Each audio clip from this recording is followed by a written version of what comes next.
Hello again, everyone. Welcome back. We're going to be jumping into chapter 2 in this video. So let's get started. Going to share my screen.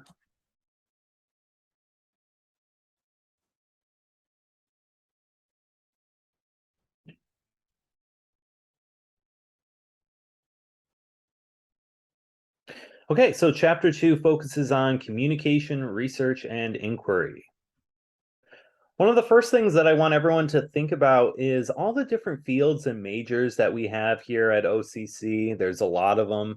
What makes communication so unique is that it intersects with every single field in some way or another.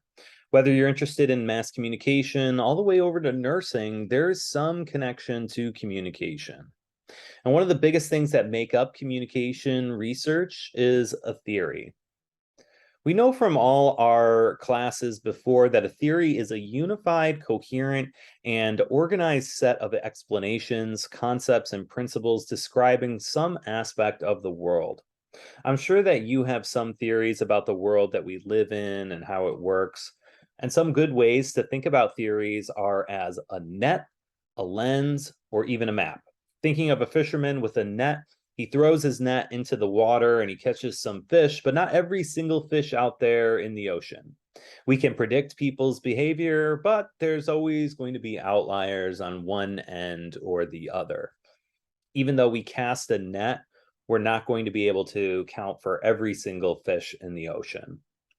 And then you can think about the analogy of a lens and a map as well. A lens, we're able to take a closer look at something, or even a map can show us the direction that something's going, but there could always be another route.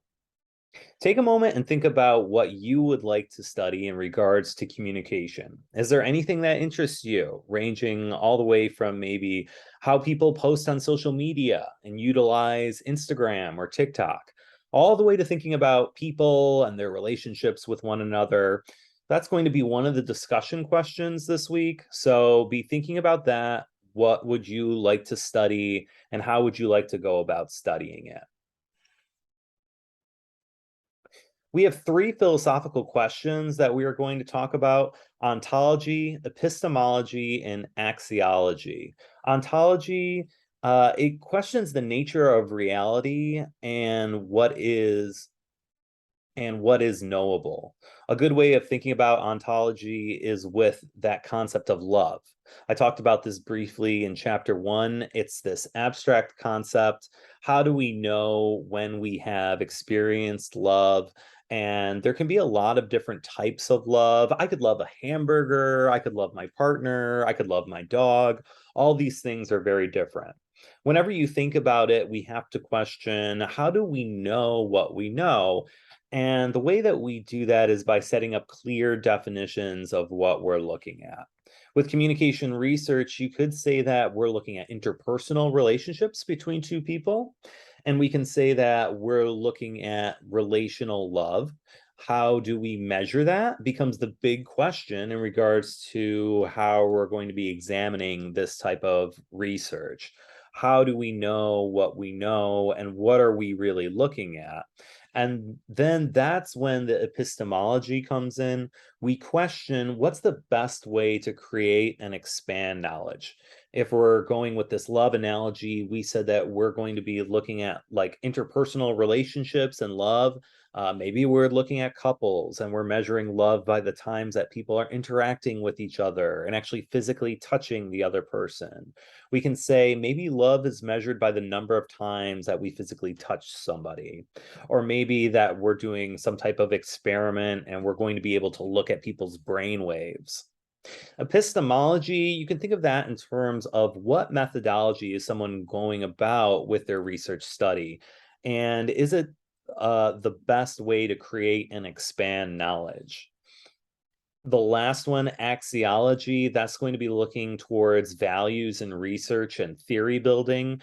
You've probably taken some science classes before, and they've said you want to remain as neutral as possible. Can we do that with communication? And the answer is sometimes. So let's say that we're looking at some type of interpretive text. We're analyzing a music video. Do you think that you can remain value free? The answer is maybe, maybe not. Axiology really is important because we want to know what values you've embedded into your research, or are you trying to stay value free? There are good times, maybe we're looking at politics. It might be important to acknowledge what your values are or not, and how you're approaching looking at this type of communication. Even though we've been told before that values should stay out of research and communication, there's sometimes it is welcome. Let's start talking about theories and approaches that people take. Interpretive theory, we can examine artifacts or texts, a music video, and offer an interpretation or what that meaning is. We could be taking a look at a lot of different things that could function as artifacts or texts. Maybe that's a music video, maybe that's a political campaign, maybe it's even a late night television show. We can examine it and offer an interpretation of how people are connecting with different types of material. There's a lot of different ways that we can examine communication and how it's being put out into the world. The next is looking at critical theory.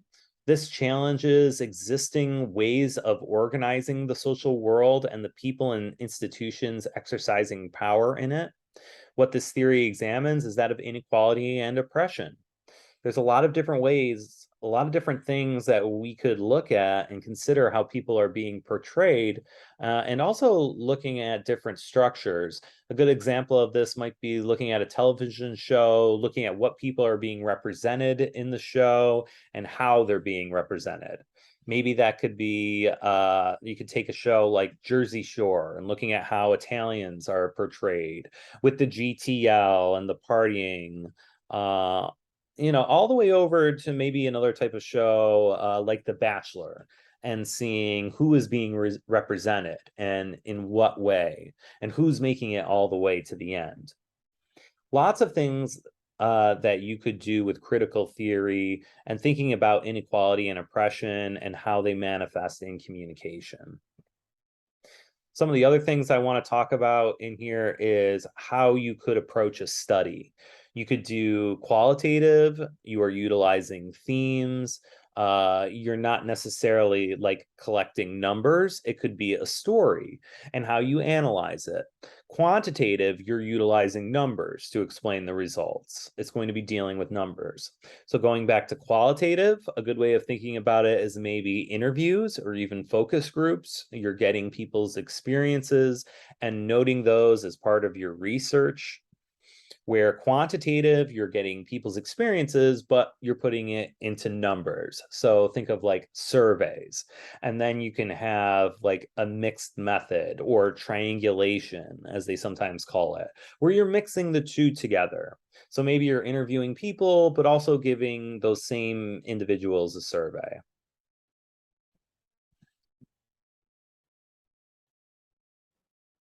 All right, so we have a lot of different approaches that you could use whenever you're thinking about research. How do you want to go about doing your research study? You could do an experiment of maybe you're inviting people in and watching how they react to certain behaviors.